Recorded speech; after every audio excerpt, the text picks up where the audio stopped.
ஆலயத்துல வந்து ஒரு நூலகம் ஒன்று தயாரிப்பு பண்ணியிருக்கிறோம். ஓ.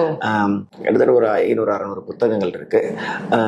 ஒரு 175 டாபிக் நம்ம வந்து ஆய்வு பண்ணி இந்த நூலகத்தை அமைச்சிருக்கிறோம்.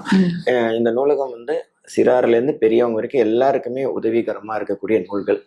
குழந்தைகளுக்கு அப்படின்னு பார்த்தீங்கன்னா பாலராமாயணம், பால மகாபாரதம், ராமகிருஷ்ணா மடத்துல நிறைய முக்கியமான நூல்கள்லாம் இருக்குது.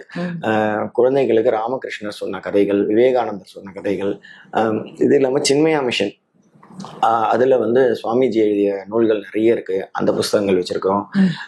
இது இல்லாம பெரியவங்களுக்கு அப்படின்னு பாத்தீங்கன்னா 18 புராணங்கள், 274 சிவஸ்தலங்கள், 108 திவ்ய தேசங்கள், 63 நாயன்மார்கள் சரித்திரம், ஆழ்வார்கள் சரித்திரம், நவகிரக ஸ்தலங்கள், 52 சக்தி பீடங்கள், இந்த மாதிரி முக்கியமான நூல்கள் எல்லாமே இருக்கும். இது இல்லாம பதிகங்கள், பாராயணங்கள், பூஜை விதான முறைகள் இதெல்லாம் அடங்கிய நூல்கள் இருக்குது. ஸோ இப்போ ஒரு வீட்டுக்கு போனா 10 வயசு குழந்தையும் புக்கு படிக்கலாம், பெரியவங்களும் புக்கு படிக்கலாம். எல்லாருக்குமான ஒரு நூலகமா அதை உருவாயிட்டு இருக்குது. கொஞ்ச நேரம் ஆலயம் ஒரு நூலகமாவும் அங்க செயல்படுதுங்கிற போது வித்தியாசமா ஆச்சரியமா இருக்கு.